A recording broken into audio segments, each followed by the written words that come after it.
Hey guys, back again with a brand new video. If you are wondering what happened to my hair, I toned it with Wella T18 and this is what became of my hair. I have no idea what color it is. I can't tell you that. So what I can tell you is I am quite digging the color. It does look kind of good on me, I think. If you're also wondering why I'm wearing glasses, because I've been staring at a screen for almost 24 hours and my eyes are starting to really hurt me. So I'm thinking maybe these glasses would, do a favor for me in my life right now, and it's not. So yeah, I'm gonna take these off. So today we are going to be taking another personality test. We're going to be taking the Szondi test. Now this test is more on the serious side compared to the fun and light personality test that we were already doing on my channel. It's more official in the sense that this was created by a psychiatrist. His name was Leopold, however you pronounce that first name. Szondi. Let me also make it clear that though I deem this to be one of the official tests, this test is very old and has been discredited and devalued a very long time ago. So please do take your results with a grain of salt. But then again, how accurate one may decide this test to be is completely up to you guys. Alright, so how this is going to work is originally we were supposed to be taking a look at 48 photos. Then you guys would tell us which face you guys took a liking to and which face you guys took a disliking to. And no, my face is not going to be included in these series of photos because, well, I think we all know the answer to that one. Now we are only going to be looking at 8 photos and you guys will be telling us the faces or face you guys took a disliking to. Please choose one face though, not multiple faces. I will be reading the results to you so you guys don't have to do any reading yourself. Don't forget to like, subscribe, and turn on the notification bell so you guys get notified every time I post a new video. And now I hope you guys are ready because we're about to start. Which face scares you the most? The one you would never want to meet at night in the dark because his or her appearance causes disgust and fear in you. Alright, I think that sounds clear enough. Alright, so these are the 8 pictures that you guys are supposed to be looking at. I will give you guys a full minute to take a look at the pictures, and then we are going to go ahead and read the results. I will also be reading you guys my results, of course, so yeah. I'll stop talking now and let you guys look at the pictures.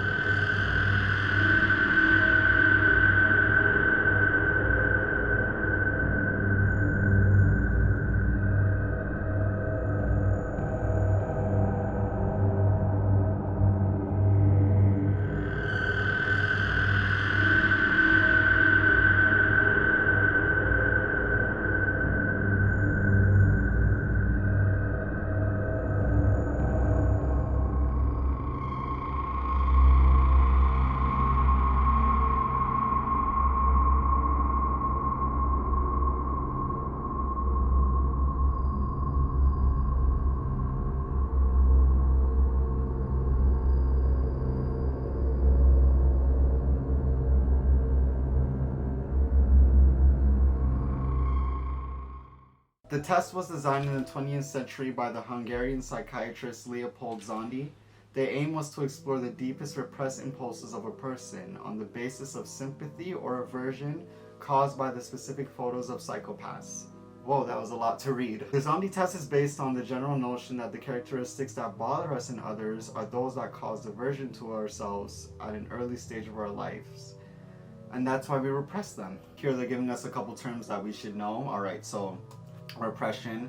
According to the psychoanalytic concept, this is the most important psychological defense mechanism we have.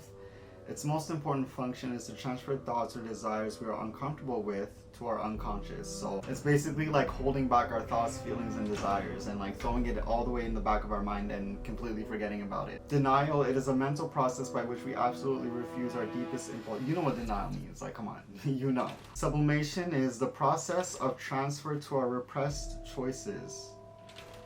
The process of transfer of our repressed choices, whatever that's supposed to mean. States or behaviors to the ones that are socially accepted or useful, such as artistic activities, hobbies, professional choices, harmless little habits. Alright, this is number 1, the sadist, and I'll go ahead and read it to you guys right now. You are likely to have repressed some experiences from the first 5 years of life associated with authoritarianism in your behavior, a need to dominate, and a propensity for bad intentions. If you chose the portrait of this teacher, it may mean that you have repressed some offensive or demeaning behaviors to others in your unconscious. It is worded a little differently, so I reworded it to make it make more sense. I hope I did a good job with that. You are likely to be a completely harmless and peaceful creature. You're always ready to help others. If you're an office worker, your superiors may find it difficult to handle you. You create barriers, for example, getting late to work or showing that you are in a bad mood. I don't know about doing that at work. You might get fired. You better watch out now. When you have to defend yourself, you choose passive resistance and defiance, which in the long term exhausts those who created problems for you. Just one thing I don't like is passive behavior. I am more of a confrontational guy. I don't get along with passive behavior. Alright, this is number 2, epileptic. When we talk about personality disorders associated with brain disease, damage, and dysfunction, as occurs in some cases of epilepsy, some of the diagnostic features can be impulsiveness, irritability, the outbursts of anger and aggression.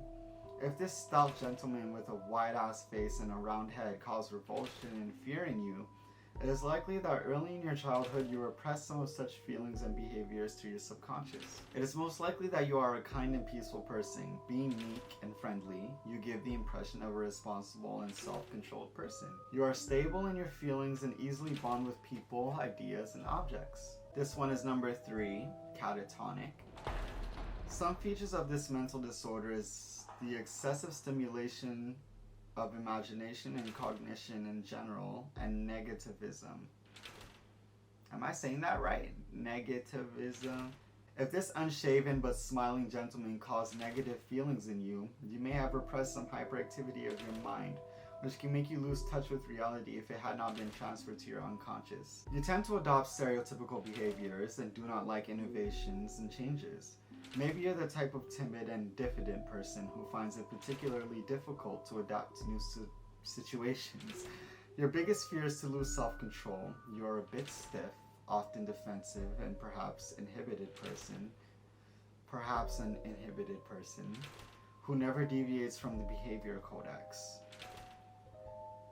Quote unquote. Alright, so looking at these pictures, I found that number 4 and 5 were the ones that creeped me out the most. I did say not to pick 2 faces, so I guess the face that scared me the most, or the one I would not want to be stuck with in an elevator or see at night, is number 5.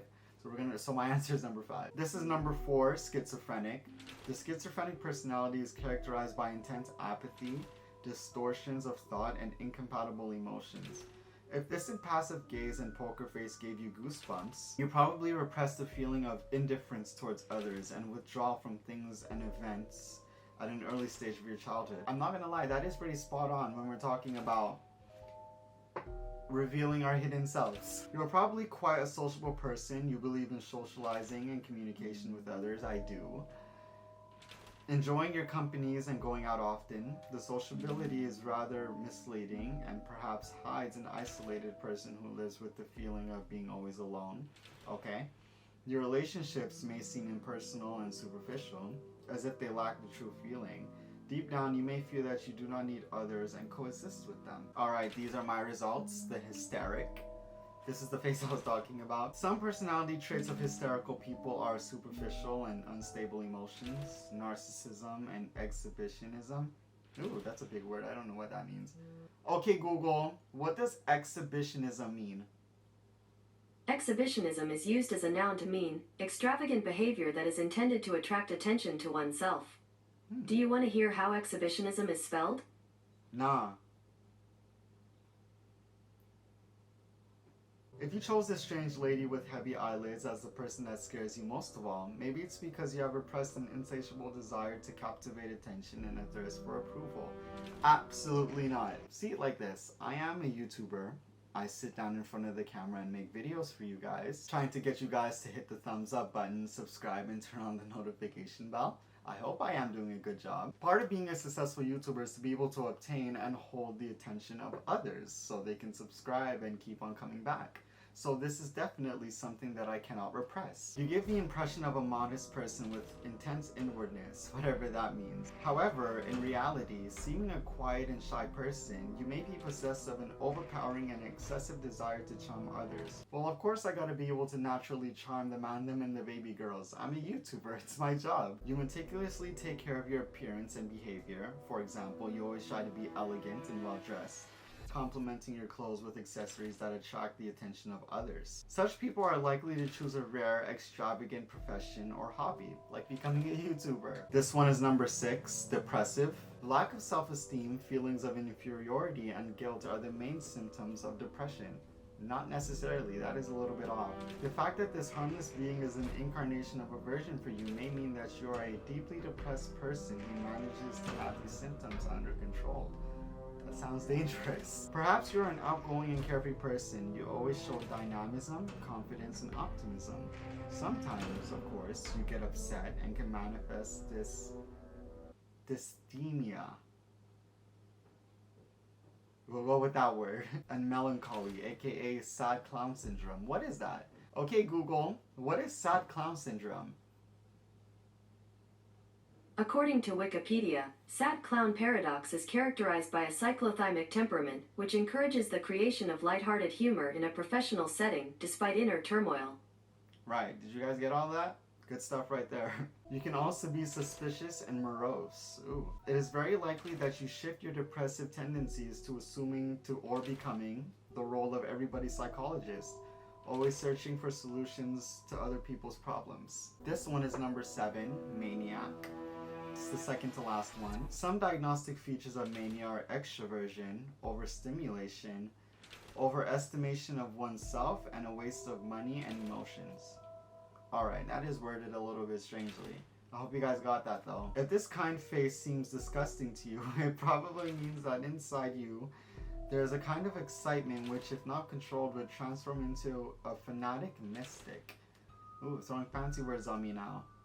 Whatever that's supposed to mean. You are very likely to be a person who does not want to provoke with his or her behavior and who detests noise, extremes, and excesses. You're an example of discretion, restraint, and measure. Being logical and thrifty, you always have a fully controlled behavior. Let me remind you guys again that this test was made back in 1935, so the wording here may sound a little bit off. It sure is sounding a little bit off to me. I am having a little bit trouble understanding it. So, number 8, dissociative identity disorder. This kind of personality is expressed in a person's desire to live and be accepted as a member of the opposite sex. If this young man seems dangerous and depraved to you, perhaps early in your childhood you repressed an identity problem, or more specifically, a problem about your gender identity. If the defense mechanism of denial worked, you may have a tendency to empathetically confirm your biological sex.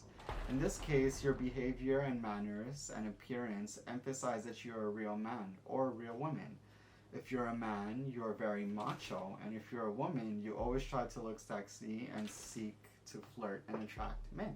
So that's basically all that there is to the test, really. Again, though this personality test is discredited, if you found the results to be accurate or not, that is completely up to you guys. I mean, like, I can't really say if the results for me are true or not. That's something you guys would have to find out on your own if you do decide to stick around on my channel and subscribe. So we're gonna leave it at that. One critique that I did have for this test, though, was the wording was a little bit off. You know, the person who made this video could have, you know, fixed up the wording a little bit instead of, like, it looked like he copy-pasted it. It wasn't too difficult for me to understand, but it was quite of a hassle, so better luck next time, I guess. So we're going to be ending it there. If you guys did enjoy the video, don't forget to hit the thumbs up button. That'll really be helping me out a lot, so thank you if you did that. And with that being said, I will see you guys next time, maybe tomorrow, next week, or in 2 days from now. I'll see you guys eventually with a brand new video.